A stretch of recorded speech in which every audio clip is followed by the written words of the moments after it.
Assalamualaikum warahmatullahi wabarakatuh. Halo teman-teman semua. Nah, mungkin teman-teman pernah mendengar kata DBD, atau mungkin teman-teman pernah mengalami penyakit DBD. Nah, kira-kira apa sih itu DBD? Nah, kali ini kita akan membahas terkait penyakit DBD dalam konsep epidemiologi. Tetapi sebelum membahas penyakit DBD itu dalam konsep epidemiologi, mari kita perkenalan dulu bersama teman-teman kelompok 2. Perkenalkan, nama saya Ilham Mubarak dengan NIM 70200 125 131. Halo teman-teman, perkenalkan nama saya Artika Sari Devi dengan NIM 70200 125 111. Halo teman-teman, perkenalkan nama saya Zakia Nurdin dengan NIM 70200 125 121.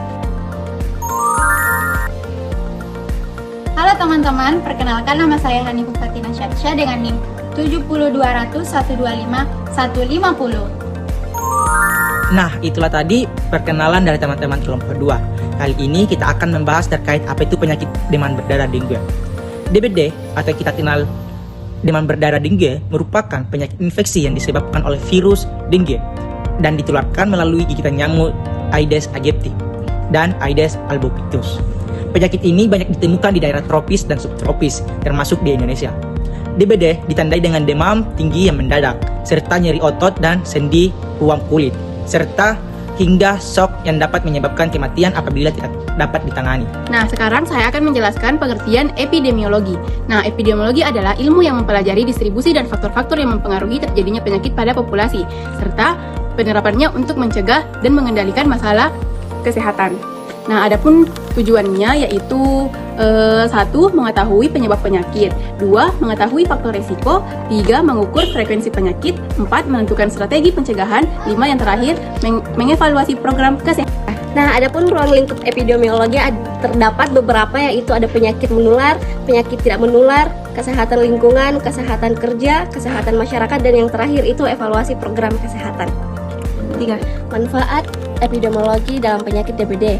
Yang pertama ada mengetahui daerah dengan angka kasus tinggi, yang kedua mengidentifikasi faktor risiko, yang ketiga ada menentukan waktu peningkatan kasus, yang keempat membantu penyusunan program pemberantasan sarang nyamuk, dan yang terakhir itu ada menurunkan angka kesakitan dan kematian akibat DBD. Nah, halo teman-teman, kali ini kita akan membahas terkait apa itu konsep kausalitas dalam penyakit DBD, yang dimana kita akan berbincang bersama teman-teman dari kelompok 2. Nah, menurut Anda, apa itu trias epidemiologi dalam penyakit DBD?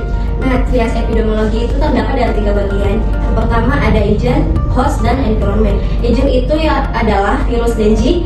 Selanjutnya ada host, yaitu anak-anak maupun dewasa, daya tahan tubuh rendah, pernah terinfeksi dengue sebelumnya, dan tidak memiliki perlindungan terhadap virus tertentu. Dan yang terakhir itu, environment itu adalah musim hujan, banyak genangan air, sanitasi buruk, kepadatan penduduk tinggi, dan suhu kelembapan yang mendukung perkembangan nyamuk. Nah, kali ini kita akan mendengarkan bagaimana itu dari sebab akibat sangat penting dalam DBD. Nah, menurut Anda bagaimana kira-kira dari sebab akibat itu dalam penyakit DBD? Nah, menurut saya sendiri yang pertama itu ketika air hujan turun, terciptanya di situ genangan air yang dimana perkembangan Aedes aegypti itu berkembang, kemudian setelah itu terciptanya gigitan nyamuk sehingga membuat virus dengue masuk ke dalam tubuh. Setelah itu kemudian orang tersebut diagnosis demam berdarah dengue. Nah, itulah tadi terkait dari sebab akibat. Selanjutnya kita akan mendengarkan kriteria kausalitas Bradford dalam penyakit DBD. Menurut Anda, kriteria kausalitas Bradford itu dalam penyakit DBD itu apakah sangat penting? Dan jika sangat penting, apakah Anda bisa jelaskan apa saja terdapat pada kausalitas Bradford tersebut? Nah, kriteria yang saya tahu itu ada 5. Yang pertama itu kekuatan hubungan, yang dimana daerah dengan populasi nyamuk yang tinggi memiliki angka DBD yang tinggi. Kemudian yang kedua ada konsistensi. Berbagai penelitian menunjukkan bahwa gigitan Aedes aegypti merupakan penyebab utama DBD. Yang ketiga ada urutan waktu, jadi gigitan nyamuk terjadi sebelum seseorang mengalami gejala DBD. Nah, yang keempat ada biological traceability atau virus dengue berkembang biak dalam tubuh manusia setelah ditularkan oleh gigitan nyamuk. Nah, kemudian ada kohersi atau hubungan antara virus dengue, nyamuk, dan penyakit sesuai dengan pengetahuan biologi dan epidemiologi. Nah, itulah tadi terkait materi konsep kausalitas yang sangat penting dalam penyakit DBD. Kali ini kita akan membahas beberapa riwayat alamiah penyakit DBD, yang dimana kali ini kita akan ditemani oleh teman-teman dari kelompok 2 dan akan langsung dijelaskan. Nah, menurut Anda, apa saja riwayat alamiah penyakit DBD? Nah, riwayat alamiah penyakit DBD itu ada 4 fase. Fase yang pertama itu fase prepatogenesis, yaitu belum terjadi penyakit. Host bertemu dengan faktor risiko. Nah, banyak nyamuk, tidak menjaga kebersihan lingkungan, banyak tempat penampungan air. Yang kedua yaitu fase patogenesis, yaitu virus masuk melalui gigitan nyamuk, kemudian berkembang dalam tubuh. Nah, yang ketiga yaitu manifestasi klinis, yaitu demam tinggi mendadak, sakit kepala, nyeri otot, mual atau muntah, ruam, pendarahan, dan trombosit menurun. Yang terakhir yaitu outcome penyakit, sembuh sempurna, komplikasi, Lindbergh shock syndrome yaitu DSS, dan yang terakhir kematian bila terlambat ditangani. Nah, itulah tadi terkait riwayat alamiah penyakit dalam kasus DBD. Oh iya, kalau pencegahan DBD bagaimana ya? Kia. Pencegahan DBD itu bagaimana? Nah, tingkat pencegahan DBD itu ada 5. Yang pertama, Yang kedua, yang ketiga, keempat, dan yang terakhir. jawabannya adalah ya, karena screening penting pada pasien dengan demam akut, terutama di daerah endemis, untuk mempercepat diagnosis. Adapun metode screening yaitu pertama, pemeriksaan NS1 antigen, yang kedua, rapid test Dengue, yang ketiga, pemeriksaan darah lengkap. Nah, adapun contoh hasil screening yaitu pemeriksaannya N1 hasilnya positif, interpretasinya yaitu terinfeksi virus Dengue fase awal. Yang kedua itu pemeriksaan trombosit, hasilnya yaitu 85.000 mm, interpretasinya yaitu trombosit rendah. Nah, pemeriksaan yang terakhir yaitu hematokrit, hasilnya meningkatkan, interpretasinya yaitu terjadi kebocoran plasma. Nah, kali ini kita akan membahas terkait contoh perhitungan sensitivitas, spesifisitas, VVP, dan NPV, di mana kita akan menggunakan data sederhana pada kasus DBD. Nah, semisal di sini terdapat 100 orang yang akan diperiksa, 40 orang benar-benar yang sakit.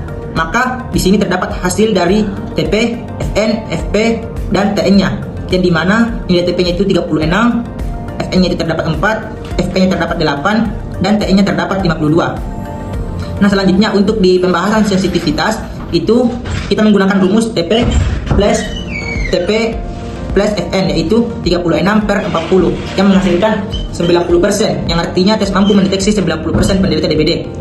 Selanjutnya di pembahasan spesifisitas, yaitu TN per TN plus FP, yang dimana 52/60 maka didapatkan hasil 86,7%, artinya tes mampu mengenali orang yang tidak sakit sebesar 86,7%.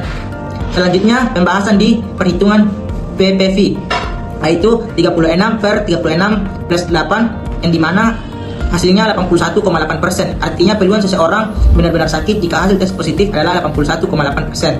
Selanjutnya ada yang terakhir NPV, yaitu 52/52 plus 4, yaitu kita mendapatkan hasil sebesar 92,9%, artinya peluang seseorang benar-benar sehat jika hasil tes negatif adalah 92,9%.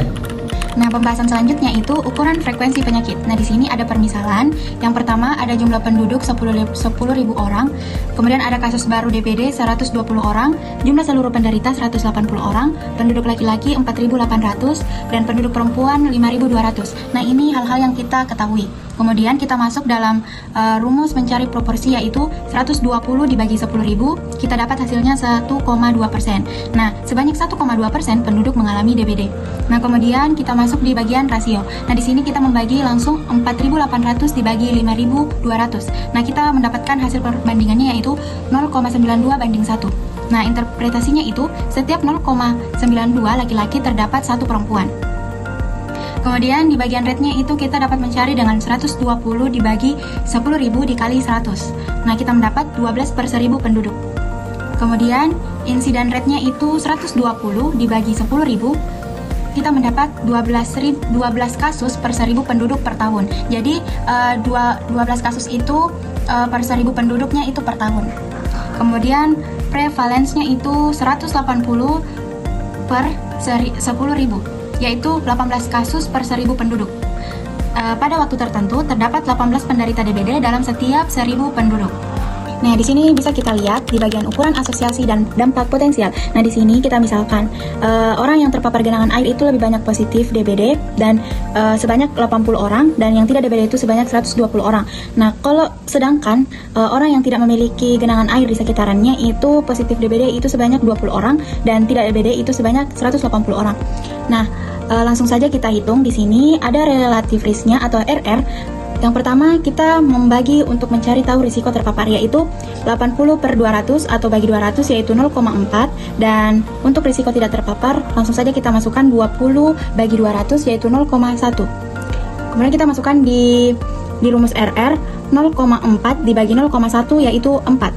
Jadi kesimpulannya, orang yang tinggal di lingkungan banyak genangan air memiliki risiko 4 kali lebih besar terkena DBD.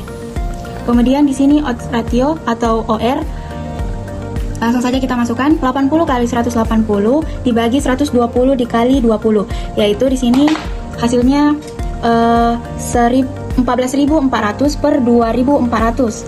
Jadi hasilnya yaitu 6. Jadi kesimpulannya, peluang terkena DBD pada kelompok yang terpapar genangan air 6 kali lebih besar dibanding kelompok yang tidak terpapar. Kemudian selanjutnya kita masuk di attributable risk atau AR.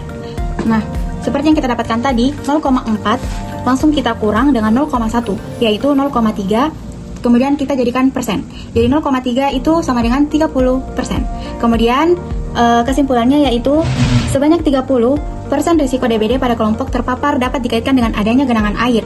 Jika faktor tersebut dikendalikan, sebagian kasus berpotensi dicegah. Nah, yang terakhir yaitu kesimpulan dan rekomendasi. Adapun kesimpulannya yaitu yang pertama, DBD merupakan penyakit menular akibat virus dengue yang ditularkan oleh nyamuk Aedes aegypti. Yang kedua, faktor risiko utama meliputi genangan air, sanitasi yang buruk, kepadatan penduduk, dan musim hujan. Yang ketiga yaitu pencegahan paling efektif dilakukan melalui 3M+, pengendalian vektor, edukasi masyarakat, serta deteksi dini agar komplikasi dapat dicegah. Nah, adapun rekomendasi yang dapat kami berikan yaitu yang pertama, melaksanakan gerakan 3M+ secara rutin. Yang kedua, meningkatkan kebersihan lingkungan. Yang ketiga, melakukan pemeriksaan dini jika mengalami demam lebih dari 2 hari. Yang keempat, memperkuat surveillance dan pemberantasan sarang nyamuk di wilayah endemis. Yang kelima, yang terakhir yaitu meningkatkan peran masyarakat dalam mencegah perkembangbiakan nyamuk.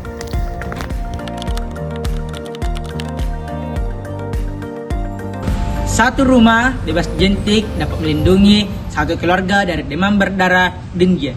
Jadi, Mari lakukan 3M+ secara rutin untuk mencegah DBD.